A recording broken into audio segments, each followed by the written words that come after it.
Ang isang taong nagtraidor, mahirap na pong pagtiwalaan. Sa totoo lang po, pag ikaw ay nagtraidor na, parang yung sa neighborhood, that is also true in politics. Kaya yung mga politiko po, maingat sa pagtitiwala kasi alam nila kilala nila yung mga kapwa nila politiko. Kanya-kanya talagang interes yan.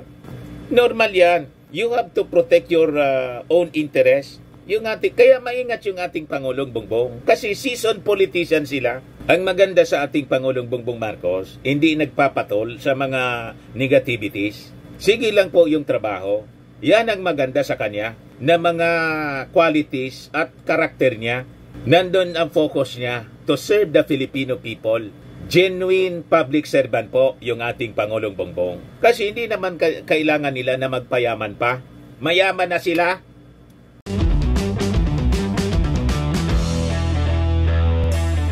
Ito naman po yung bago naming product na binibenta online.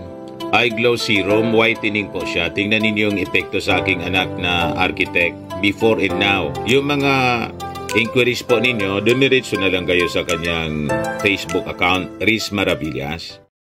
Nasa second day mga kababayan ng official visit, yung ating Pangulong Bongbong Marcos sa Laos for the 44th and 45th ASEAN Summits. Ngayon, sabi dito sa balita ng GMA News Online, yung ating Pangulong Bongbong Marcos, nililigawan yung mga businessmen sa Laos na mag-invest sila dito sa Pilipinas. Gano'n naman na palagi, mga kababayan, yung ginagawa ng ating Pangulo sa mga foreign trips niya para lalong yumabong yung ating economy. Ayan po. Marcos woos Lao businessmen to invest in the Philippines. Tapos ito si Mr. Sasot, may sinasabi na naman, tinuturuan po yung ating Pangulong Bongbong. Masyadong assuming itong si Mr. Sasot. Di ba pa? Ang feeling po ni Mr. Sasot, mga kababayan, mas magaling siya sa ating Pangulo. Pag-usapan po natin mga kababayan, ano ba yung credentials ni Sasot para turuan yung ating Pangulong Bongbong Marcos pagdating sa economy? Di ba? Tapos pag-usapan din natin mga kababayan yung mga bumaliktad dati na mga Marcos supporters, na mga vloggers. Tapos bumaliktad uli. Matapos na sila mga kababayan bumaliktad, napunta sa mga Duterte. Ngayon, bumaliktad na naman. Tumambling uli. Nangagsisi. Si P-Balls pagkatapos, nanonood yun sa akin paminsan si P-Balls. Nagre-react sa mga post ko, mga kababayan. Noong active pa siya sa mga nausog, rallies, binabanatan po yung mga post ko. Hindi ko man pinapansin po. Ngayon, bumaliktad uli, mga kababayan, kasama si Madam Eli. Ayan po, Madam Eli, pero lalaki po siya. So dapat ang tawag natin dito, tulad kay Mr. Sasot, Mr. Eli. Sir Eli, bumalik para kay BBM. Ayaw na namin ng mga naglilinis-linisan. In-expose po yung mga kasama niya, yung mga kasama niya sa nausog rally. Yan kasi mga mainang nilalang, madali po masway sa mga sa mga kwento-kwento. So pag-usapan po natin mga kababayan yung kanilang mga sinasabi. Nakakatawa kasi, for entertainment man lang natin. Di ba? But before we continue with our discussion po, click subscribe muna dito sa ating YouTube channel and hit the notification bell para lagi po kayong updated sa mga kaganapan dito sa ating bansa. Like and share na rin po ninyo ng ating video. At wag na rin po ninyo na skip yung ating mga commercial ads para tuloy-tuloy lang ang pag-unlad ng Bagong Pilipinas. At itong ating programa mga kababayan, atid sa inyo nitong ating mga sponsors. Firmax Firming and Lifting Cream. Pinapay po sa mga pulses in affected area. Mainam po ito sa mga pains at paninigas ng mga kaso-kasuan. Ito sa mukha naman yung application, anti-aging, Automax po siya. Ito ay Glow Zero mga kababayan. Whitening po siya. Made in South Korea. Ito naman po, Ningxia Red Mix Fruit Drink. Gawa po siya sa goji berry. May anti-cancer properties po siya. At sa mga naghanap po ng malinis and spacious fitness gym, pumunta lang po kayo sa aming Colossal Fitness Gym. May Grab car rental din po kami. At bills payment po sa aming office. At saka sa mga mahilig po sa mga imported bags, manood po kayo sa live selling ni Madam Eileen Rosales sa kanyang Eileen Closet po. Pati mga shoes, ito yung kanya po. Ito yung kanyang page. Kita ninyo, napakagandang mga online selling po siya. Si Madam Eileen Rosales. Cellphone number niya po, 773-798-7816. Ayos pa. Di balikan natin mga kababayan yung ating topic. Unahin natin itong announcement ng ating Pangulong Bongbong Marcos o balita sa ating Pangulong Bongbong Marcos na ini-invite niya, nililigawan niya po yung mga negosyantes doon, mga negosyante po doon sa Laos para mga pital po, mag-invest sila, magnegosyo dito sa ating bansa. Yan yung ating Pangulo. Alas ang sinasayang na panahon mga kababayan, every opportunity ginagamit niya po para mapabuti ang kalagayan ng ating bansa. Di ba? Importante yung trade relationships po ng ating bansa sa ibang mga bansa sa mundo, lalo na sa ating mga kapitbahay. Huwag lang yung kapitbahay nating bansa na ginagamit yung pagninegosyo po para maniktik. O diba? Para dyan Mr. Maravillas may pinariringgan ka. Hindi ko pinariringgan. Tinutumbo ko talaga yung mga negosyanteng Chinese. Hindi man natin nila lahat. Yan lang masama po ang intensyon ng China sa atin. Ginagamit yung negosyo. May mga negosyante sila na ginagamit para maniktik dito sa ating bansa. Yung nabulgar po sa Senate investigation kay Alice Goo. Alam na ninyo yung kwento. So punta tayo sa mga bansa na walang interest na mag-take advantage sa ating territory. Walang intensyon na mag-dominate. Walang ulterior motive, kundi tumulong sa pag-unlad ng kanilang bansa din, economy, in like manner sa ating economy. Mutual dapat yung benefits. Tama pa? So ito yung balita mga kababayan na publish sa GMA News Online. President Ferdinand Bongbong Marcos Jr. invited businessmen in Lao, PDR, to invest and explore the Philippines business landscape.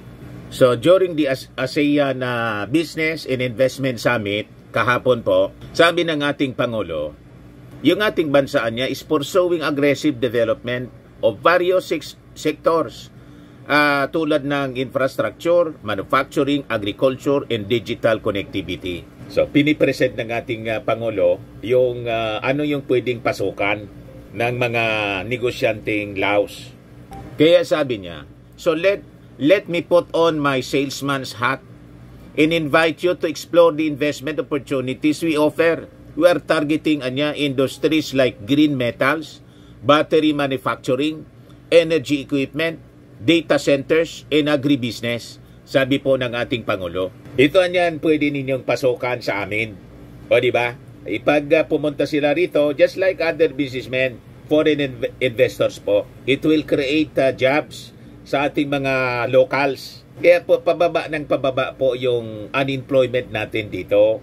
At syempre, pagdating ng oras, mga kababayan, although may mga tax incentives tayong binibigay, pag maayos na yung negosyo nila, magbabayad dyan ng mga taxes. So may magagamit po tayo na pondo para sa ating mga serbisyo. Kasi sige ang dagdag ng ating populasyon. And the social services requirement po, sige siyempre din ang dagdag. Kailangan nating magdagdag ng mga classrooms. Di ba? Mga infrastructures, mga kalsada, mga tulay, mga hospitals. O saan mo yun kukunin kung hindi tayo aggressive sa pagpapaganda ng ating negosyo. Yung mga businessmen, investors po, mga negosyante, sila ang bumubuhay po sa ating economy. Without them, mga kababayan, wala tayong pangsweldo sa mga government workers. Wala tayong gagamiting pondo para sa mga social services, health services natin. Pasalamat tayo. We have a very good salesman na presidente. Di ba? Nakakaintindi po sa economy. So sabi ng ating Pangulo, so let us be the architects of an interconnected, integrated, and progressive ASEAN. Let us build bridges that transcend borders, shaping a future where every member of the ASEAN family has a path to success. So sabi ng ating Pangulo po, to achieve these goals, the government enacted key reforms such as the Public-Private Partnership or PPP Code, the Internet Transactions Act, and Executive Order number 18 series of 2023. Alam na ninyo kung ano yung PPP, Private Public Partnership. Yung pribadong sektor, sila yung magtatayo ng kung anong project na gusto nila. Then kikita sila mga kababayan sa pamamagitan ng mga projects tulad ng railway, di ba? Then sila rin yung mag-ooperate. So they have their business mga kababayan in the country. Tayo naman, yung kanilang investment sa railway, pinapakinabangan natin yung serbisyo nila. Natulungan tayo sa ating transportation requirement. Ganon lang po. Kaya sabi ng ating Pangulo, yung administration niya, yung aking administration is pushing for the enactment of other key legislations tulad ng corporate recovery and tax incentives for enterprises to maximize opportunities for reinvigorating the economy, or the Create More Act, which is anchored on the Create Act of 2021. Na-mention din niya ng ating Pangulo yung tungkol sa chemical industry as one of the largest subsectors sa manufacturing industry na pwedeng pasukan nila. The President said this has been a major pillar supporting various sectors like agriculture, automotive, cement, creative, construction, energy, health, and pharmaceuticals. We look at this as a major contributor to economic growth and job generation in the foreseeable future, sabi ng ating Pangulo. Kaya lagi niyang kasama po yung kanyang mga economic advisor. Kasama dyan lagi si Go Negosyo founder Joey Concepcion. Yung mga magagaling po nating mga kababayan, magagaling po sa negosyo. Kasi, alangan man ang isama dyan, si Mr. Sasot. Na mahilig lang po pumuna, mag-criticize, pero lacking credentials. Di ba? Sabi ko nga, anong karapatan mo, Mr. Sasot, to criticize the President? Mas magaling ka ba sa ating Pangulong Bongbong para turuan mo siya sa economy? Kung ano-ano yung mga sinasabi ninyo. May iya nga kayo, Mr. Sasot, sa inyong sarili. Bakit? Multinational business owner ka ba? Di ba? May experience ka ba sa negosyo para magturo tungkol sa economy and business? Ito po, ang dami mong sinasabi, Mr. Sasot. BBM is making legal businessmen in Laos to invest in the Philippines. Laos, which now has a high-speed train connecting its economy to China, is being invited by BBM to invest in the Philippines, an economy that is not logistically connected to any lucrative economy. Sabi niya, babe, referring to Bongbong Marcos. Matindi ang tawag niya, babe. Ano mo yung Pangulo para tawagin mong babe? Syuta mo. O, diba? Mga assuming yung mga taong ito, itong si Mr. Sasot. Ayusin mo muna yung buhay mo. Ano yung pinagmamalaki mo, yung pagiging profesor mo doon sa The Netherlands ba yun? Bumalik ka na lang kaya doon sa baka maniwala pa kami. Duda nga kami kung talagang totoo yung mga kwento mo sa vlog mo. Kasi kung totoo, naging successful ka doon, ba't umuwi ka pa? At nagtatsaga ka sa mga vlogging dito sa Pilipinas. Di ba? Sabi niya, babe, Bongbong Marcos, you clearly don't have a JU economic strategy. Yung magsalita po, akala mo may magandang credential sa economics. O naging matagumpay man lang siya, mga kababayan na negosyante, to talk about business and investments. May negosyo ka ba, Mr. Sasot, na pwede mong ipagmalaki man lang, kahit maliit man lang? At sabihin mo, ito yung dapat ginagawa ng Pangulo at paniniwalaan ka kasi nagawa mo sa sarili mo. Kung wala man, lahat man lang daldal, kwento sa vlogging, sino maniniwala sa iyo? Sarili mo nga, sabi ko nga mga kababayan, hindi mo pinaniwalaan na Mr. Sasot ka?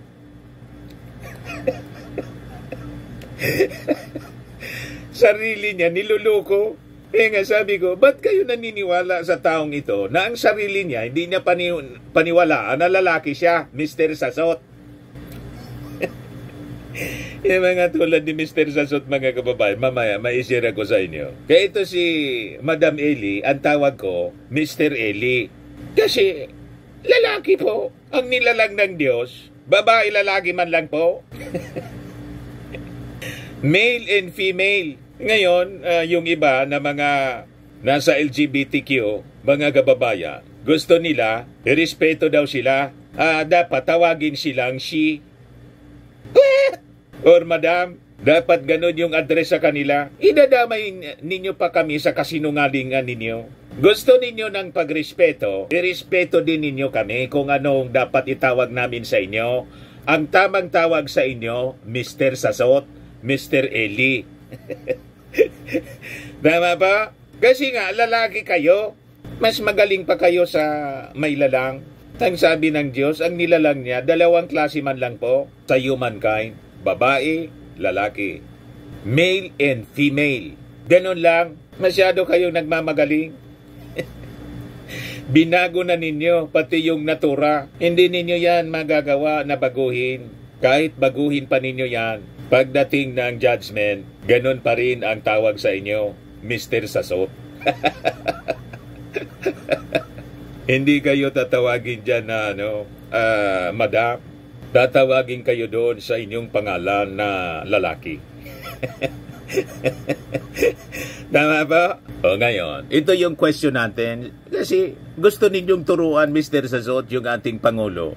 Wala kayong karapatang magturo. Wala kayong credentials. You lack credentials to teach or to tell the President what to do. Tama? At may mga economic advisor siyang magagaling. Di ba? Sabi niya dito, you clearly don't have a JU economic strategy. Assuming ka. So let me put on my salesman hat and invite you to explore the investment, quoting the President. Investment of opportunities we offer. Yan ang mga komento niya. Yung presidente na ang nagkukumahog sa Laos businessmen na mag-invest sa Pinas. Tama si Lenny, baka malagpasan pa tayo ng Laos. Yan na naman ang problema. Kung mag-invite yung ating Pangulo, nando naman siya. Sayang naman. At kausap niya yung mga negosyante. What's wrong with that? Tama po? Yung mga investors naman, pag nakakita sila ng opportunities anywhere in the world, kasi mapipera sila, they are always looking for opportunities. Ganon ang mindset, Mr. Sasot, ng mga negosyante na hindi mo alam kasi hindi ka manegosyante. Iba ang mindset ng negosyante. Ang ating Pangulo, ang mindset niya, hindi lang politiko, hindi lang public servant, negosyante mindset din siya. Bakit po? Marami silang negosyo. Noon pang panahon, expose siya sa negosyo at kalubilo niya mga big businessmen Ikaw, ano yung mga halubilo mo? Yung mga nausog na mga vloggers na ang laman ng utak, lahat paninira lang. Yun ang mindset po, manira. Pagkatapos yung mga nausog followers po, binabaliktad ako. Ako daw yung naninira. I am a journalist. I am just telling the truth. Kung ano yung mga ginagawa ninyo, nire-report lang natin kung ano yung ginagawa ninyo kasi that is my business as a journalist to tell stories. Hanap buhay ko to. Di ba? Ang magkwento ng magkwento is my job. Kasi pag hindi na ako nagkwento, di wala na tayong trabaho. Magiging palamunin tayo ng gobyerno. Pabigat pa tayo sa ating gobyerno. Tama po? Basagan niya Mr. Marabilia si Mr. Sason. Assuming kasi. Before you speak, dapat mas magaling ka sa gusto mong pagsabihan. Gusto mong turuan sa socio-economic, geo-economic strategy. Hinahanapan mo ng geo-economic strategy as if magaling ka sa geo-economics. Di ba? O ngayon, dito tayo kay Mr. Eli na ang sabi rito, bumaliktad na. May nag-share kasi sa akin ng video, Mr. Marabilia, sa niya, si Peebles tapos si Madam Eli. Ang akala ko nga, babae. Madam Eli, lalaki pala. Bumaliktad na niya. Ayan po si Mr. Eli. Pakinggan natin kung bakit bumaliktad mga kababayan itong si Mr. Eli. Nagsisi siya mga kababayan. Ayan po. Ayan kasi. Ang dali ninyong masway ng mga sabi-sabi. Pakinggan natin mga kababayan yung kanyang sinasabi. Ito po. I-play ko po sa inyo yung portion ng kanyang vlog ngayon. Antayin na matapos ang termino ni PM at gawing presidente si VP Sara.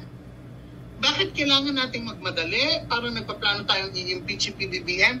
Nagpaplano tayong i-destabilize ang gobyerno ng Pilipinas. Ano bang pinagdaan natin? Diba?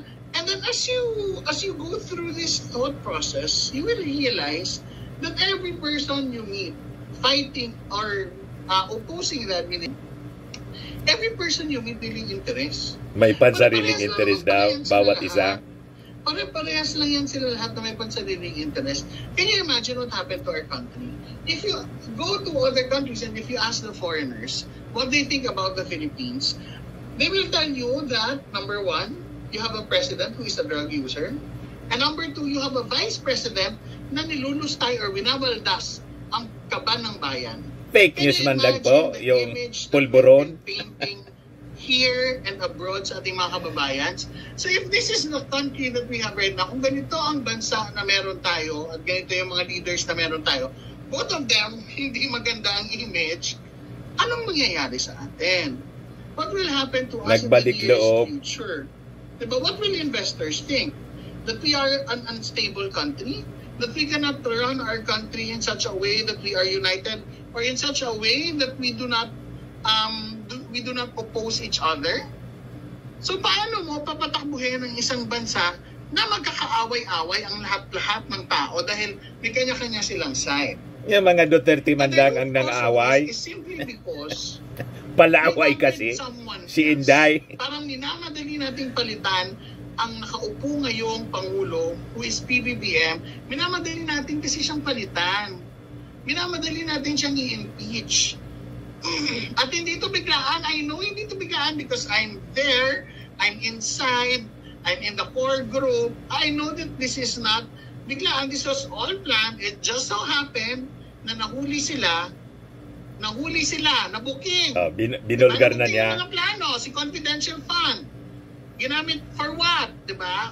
Mamaya na natin pag-usapan yan. Binulgar niya na talagang ang yung plan nila, punot dulo po, yung plot. The GMA ruling, gusto nila ma-impeach si PBBM so that Inday Sara can the plot to, At yun yung hindi ko maintindihan. Hindi ko maintindihan bakit natin to replace, Martin Romualdez. We all supported the unity. We all supported the fact that they are running as teammates in order yung for them kwininto ko po to sa inyo, execute their duties. Plan B, and obligations para sa bayan, para sa ating mga Pilipino. But somewhere along, nagkaroon ng sariling mga interest, probably not VP Inday Sara or probably people around there, nagkaroon ng mga pangsariling interest, gumawa ng mga kabulastugan, gumawa ng mga kalokohan, and they really wanted PBBM out. They really wanted to impeach the President of the Philippines by all nilaglag means, po? In all ways. Diba? Sa lahat ng paraan laglagan na sila? Kaya nilang gawin. And that's just nakakapagod. And you will realize that, the people surrounding you dito sa laban na to, during the rallies, during the Maisog rallies, during the Liwasang Bonifacio rallies, if you really observe each and every one of them, every speaker there, nag-aaway-away yung mga vloggers po? Nandun sila kasi nagtampo sila. May hinain sila. Yung isa doon, hindi ko napapangalanan. Nagkagulo-gulo. Nagtampo kasi hindi siya nabigyan ng posisyon. Yung isa doon, nagtampo kasi siniba. Yung isa doon, hindi nanalong senador, gumawa ng mga eksena para i-destabilize or sirain ang gobyerno. From his own words, sabi niya sa isang meeting abroad, sabi niya, hindi kasi nila alam na kaya kung manira ng gobyerno. Can you imagine? And you hear malamang yung dalawang abogado po, si Ampik Biminito, si Harimao, tapos si Glitcho. Step back ka, mapapaisip ka. Sila yung tumakbong natalo. Anong nangyayari? I really thought we were fighting for something good to make the Philippines better. But at the end of the day pala, may gusto kayong isulong na interes. Diba? May gusto kayong si Marley ka ganon. Hindi na pagbigyan kasi po, kaya bumaliktad sila. Peligroso ang mga ganyang uri ng tao po. My God, for sure, napakahirap magtiwala sa ganyang uri ng mga tao. Noong nakaraang administrasyon. There is no perfect administration, and it's just so stupid for anyone to believe that there is a perfect administration. Maybe the past administration of Tatay Digong was just good enough to hide their follies, to hide their faults, to hide their mistakes. Maybe ang galing lang talaga ni Tatay Digong because yung trust ratings niya amongst people in the streets, amongst Filipinos, ay mataas, na-maintain niya na mataas yung trust ratings niya. But that doesn't mean that he had a perfect government. Hindi po ibig sabihin na sobrang linis po ng kanyang gobyerno. You all can see now, issues out everywhere, in every side, lumalabas yung mga issues, and di ba nagugulantang tayo? Nakala natin, itong pinagkakatiwalaan natin mga tao, for example, si Harry Roque, akala natin ang galing-galing, ang linis-linis, walang bahid ng kagaguhan, and then suddenly, boom! Go. Suddenly, boom! Nilaglag lahat mga kababayan. Hindi ka ba, diba, for someone like me, who's really not paid in all these, mapapagod ka lang kasi for the Philippines, hindi natin, yung pagod na to, hindi to bayad, and mapapaisip ka, sayang naman yung pinaglaban mo. Grabe naman yung bash na kinaharap ko noon, nung election time. Grabe yung paniniwala at tiwala ko kay PBBM. But then all of a sudden, I realized, bakit ko nga ba nilaglag si PBBM? Bakit ko nga ba nilaglag ang paniniwala ko? Siguro kasi, nadala ako ng mga kwento. Ang dali masway kasi.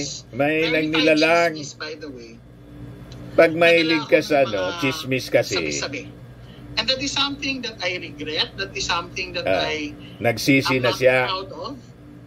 Because instead of actually supporting the government, pushing forward our dreams and aspirations for the Filipino people, what I did was the opposite. Nung naluklok na si PBBM, ako pa ata, unang-una doon, nagsabi na budol siya na, alam mo, all those things are coming back to me right now. It's all coming back and I'm thinking of the things that I've said and the things that I've done to contribute to the destabilization of his government.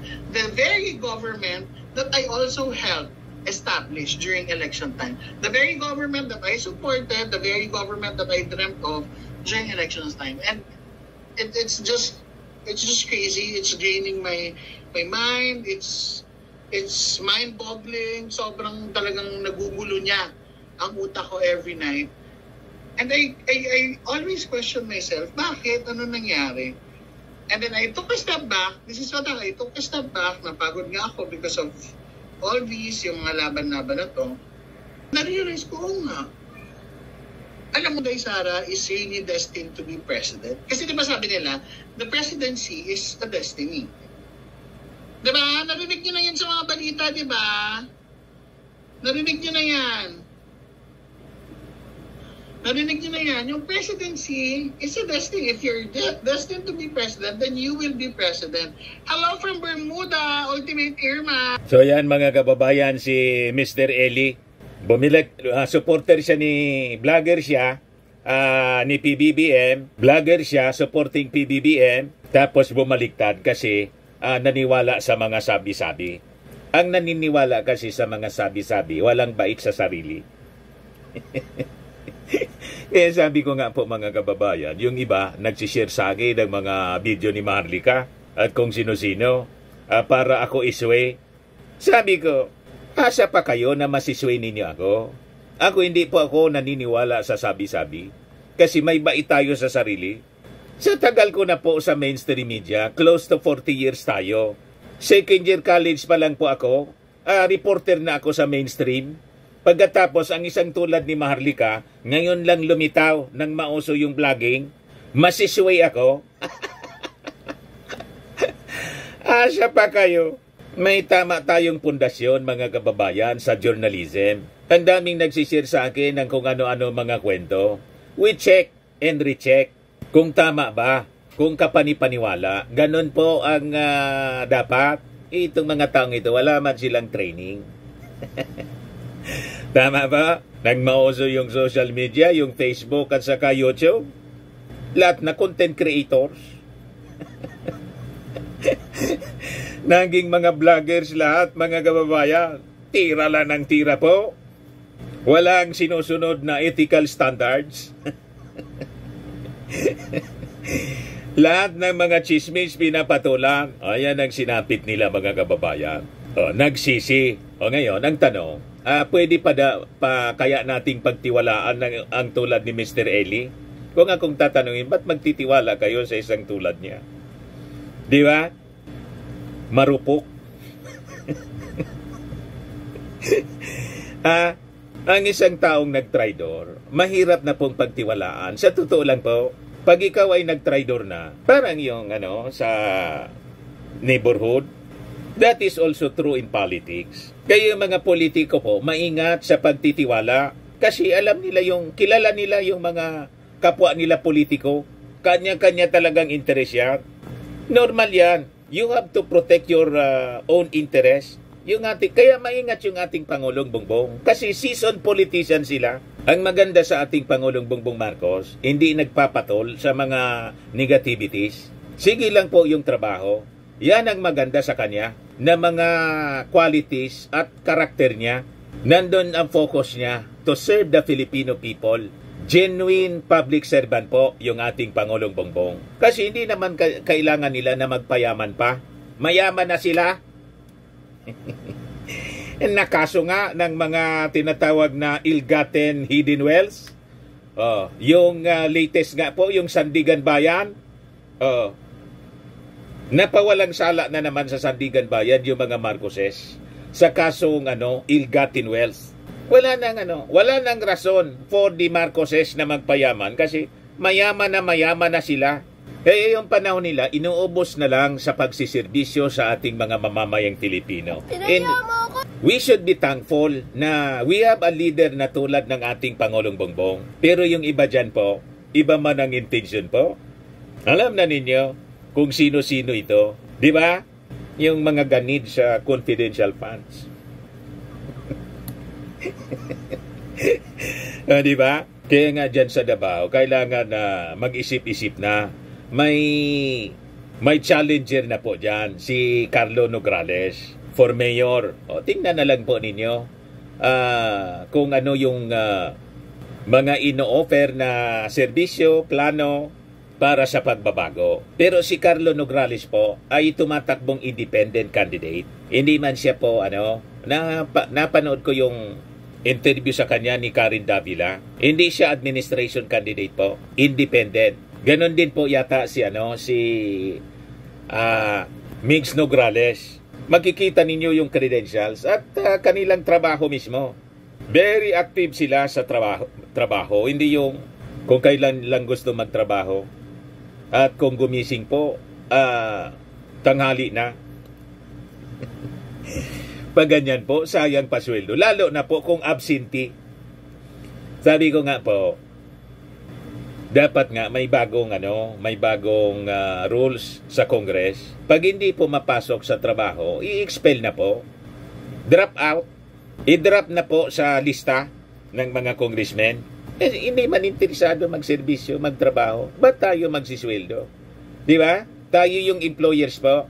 So yun ang gusto natin na i-share sa inyong mga magagandang ideas. Ang intensyon natin, bumuti ang ating kalagayan, ang bagong Pilipinas. Tulong-tulong para sa pagpaunlad. Hindi yung iba namimirwisyo. Sumusweldo sa gobyerno, namimirwisyo pa. Tama ba? O ngayon, going back doon sa video ni Mr. Eli, nasa sa Marcos, side, kung magtitiwala pa sa kanya. Pero kung ako, ba't ako magtitiwala sa ganyang uri ng mga tao na marupok? Di ba? Once ka ng trinidor, pagkatapos, ipagsisiksikan uli yung kanyang sarili. Kung gusto niyang mag-support uli sa ating Pangulo, di mag-support siya, pero dumistansya siya. Di ba? Kasi sa mundong ibabaw, mga kababayan, sa panahon ngayon, napakahirap ang magtiwala. So it's hard, mga kababayan, to trust again. Di ba? Magtiwala ka sa mga taong paboro balintong yung pag-iisip. Di ba? Sabi nga sa nabasa natin, trust is earned. Respect is given. And loyalty is demonstrated. And betrayal of any one of those is to lose all three. Tama, Mr. Eli? Hirap magtiwala na, lalo sa naginang disloyal. Pag trinidor ka na ng isang tao, trinidor ka ng isang beses po, mag-ingat ka. Nagawa niya yan ng una, hindi malayo na sa pangalawang pagkakataon at pangatlo, pang-apat, yun pa rin yung gagawin niya. Kasi nakasanayan na niya yung ganyang pag-uugali. Tama ba? Kaya po, trust is earned. Hindi po yun ang pagtitiwala ay nakukuha natin instantly. Diba? Sa ating mga karelasyon, sa mga tao, ino-observe natin ng matagal. Kung ang isang tao ay pwede nating pagkatiwalaan. Kasi pag ura-urada, magtitiwala kahit sa anumang relasyon, business relationship. Ako po, nagnegosyo ako, nagtiwala ako kaagad, pinautang ko. Ayun, mga kababayan, hindi na nagbayad. Kahit sa magjuwa po, pag hindi mo pinag-aralan yung tao na nanliligaw sa iyo, nagtiwala ka kaagad sa mga matatamis na salita, sinuko mo kaagad yung bataan, tapos ka dyan. Malamang sa malamang, mga kababayan, iyakan pagdating ng oras, pag nakuha na yung bataan. O diba, ang daming mga nangyaring ganyan. It's very hard to trust. Mr. Eli? Ngayon, dito tayo, mga kababayan, sa pag-address ng tao na yung mga bading na gustong, hindi man po lahat ng bading, gusto magpatawag na madam. Kaya lang, may mga members ng LGBTQ, mga kababayan, demanding masyado. Gusto nila, irespeto daw sila. Pero wala silang pagrespeto sa kapwa nila. Irespeto rin ninyo yung mga tao na gusto kayong tawagin sa totoong pagkatao ninyo. Kasi lalaki kayo, dapat ang tawag sa inyo, sir, hindi madam. Pati kami, gusto ninyong idamay sa kalukuhan ninyo. Tama? Ito kasi, trending ito mga kababayan. Sabi nitong si Kimberly Ann, common sense. Lalaki po ito. Common sense na lang. Yun na nakita mo na yung tao, ang haba ng buhok, may malaking soso. Tatawagin mo pa rin, sir? Of course, kasi alam naming lalaki kahit malaki yung soso. Alam naming piki yung soso. Yung mahabang buhok, choice na yun kung gusto niya magpahaba. Pero hindi nangangahulugan, pag mahaba yung buhok, babae ka na at tawagin ka na dapat, madam. Anong kalukuhan yan? Huwag ninyo kaming idamay sa pauso ninyo. You demand respect. Yung katawan nga ninyo, hindi ninyo nirespeto yung sarili ninyo. Tapos you demand respect sa amin. Tapos sasabihin ninyo, dapat tatawagin kayong madam. Never kayong tawagin kong madam. Dapat tawag sa inyo kung ano yung pagkatao ninyo. Huwag ninyong dinadamay kami sa kalukuhan ninyo. Tapos mag-alboruto pa kayo. May gana pa kayo mag-alboruto. Ito nakapost dito, Pinoy Trend. Pagtawag ng ma'am sa mga trans women, common sense lang dapat ayon sa isang LGBT social media personality. Sa nasabing diskusyon na binahagi ng vlog na Afam Hunter, makikita ang ilang miyembro ng LGBT community na pinag-uusapan ang umano'y kakulangan ng common sense ng mga Pilipino pagdating sa gender sensitivity at pronouns. Kami pa yung sinasabihan ninyong walang common sense. Kayo yung pinagtakasan na ng common sense. Anong walang common sense? Pinapaandar nga namin yung common sense namin. Kasi sabi ng aming common sense, lalaki kayo. Pati common sense namin, gusto ninyong baguhin. Tama? Ayon sa kanila, ay dapat ay automatic na ma'am ang tawag sa isang individual na nakasuot na pang babae. Huwag kami. Hindi ko mo nakasuot ng pambabae. Babae na po. Ang daming nakasuot ngayon ng pambabae. Lalaki. Tama? Hindi ninyo mababago ang inyong kasarian. Kahit ipaputol pa ninyo yung inyong kasarian, yung organs ninyo, ipabiyak pa ninyo yan, nilalang kayo ng Diyos. Lalaki, babae lang po ang nilalang. Kung umimbento kayo ng inyong sariling kasarian, problema ninyo yon. Tama? Do not impose your will sa ibang tao. Mga assuming kayo. Kayo na yung gustong masunod. Tapos you demand respect. Mismong pagkatao ninyo, hindi ninyo nirespeto. Yung creation ng ating Panginoon, hindi ninyo nirespeto. Pinalitan ninyo. Pagkatapos, you demand respect from us. Anong klaseng mga pag-ugali mayroon kayo? Na-influensya kayo ng mga turo ng mga Western, Huwag kami. Kung gusto ninyong lokohin yung sarili ninyo, dilokohin ninyo. Huwag ninyong idama yung ibang tao. Sabi dito, I think people here in the Philippines are lacking common sense. Kami pa yung walang common sense. Lacking. Kayo yung walang common sense. Pabor naman si Kimberly Ann sa kanyang kasama at sinabi na dapat ay mag-isip muna ang mga Pilipino bago magsalita. Kami pa yung dapat na mag-isip. Kayo ang mag-isip-isip. Mangagsisi kayo sa iyong mga pinagagawa. Nilinaw naman ni Kimberly na matagal na ang nasabing video at ibinahagi niya lamang ito sa gitna ng isyu na kinasangkutan ng manunulat na si Jude Bacalzo. Matatandaan na inula ng batiko sa social media si Jude dahil sa pagtatayo umano nito sa isang waiter na tinawag siyang sir. Yes, sabi ng nag-react dito po si San Juan Newman. Unang-una, sino kaya ang walang common sense? Sabi na, chick silog, chick na may itlog. Sabi ng isa pa, respect sa tao kung gusto nila tumawag ng sir at ma'am kasi pagalang pa rin. Sabi ng isa, noted po sir, ma'am, para sure. Ma'am or sir na tuloy. Bakit niya, Mr. Maravillas, nangyayari siya ngayon? Sign of Lot po siya. Hindi naman tayo nagtataka kung bakit ganon. Noong panahon ni Lot, yung sinunog ng Diyos yung Sodom and Gomorrah, dumami yung mga bakla. Lalaki sa lalaki, babae sa babae. Nagalit yung Diyos, sinunog yung Sodom and Gomorrah. And in these last days, mga kababayan, the sign of Lot is, widespread na po. Hindi siya basta na nauso po. Talagang prophesied in the Word of God na before dumating yung ating Panginoon, ganyan ang uri ng mga kasalanan na gagawin ng mga tao. Na tulad ng panahon ni Lot, malapit na kasi po na dumating, bumalik yung ating Panginoon si Kristo to judge this sinful world. Kaya itong mga abusadong ito, na pati tayo gusto tayong idamay sa kalukuhan nila, na tawagin silang madam habang sir naman sila talaga. Lalaki sila pero gusto magpatawag na may katapusan din po yan. In the judgment of our Lord Jesus Christ. Hintay-hintay lang kayo sa kalukuhan ninyo.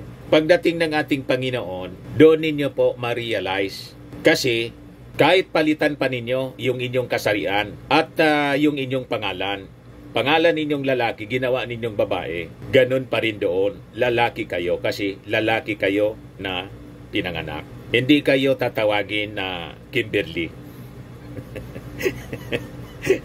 Di ba? Hindi ninyo pwedeng pagdiktahan yung ating Panginoon si Kristo, yung Diyos Ama sa langit. Hindi ninyo pwedeng pagdiktahan na mga duro gender sensitive ninyo.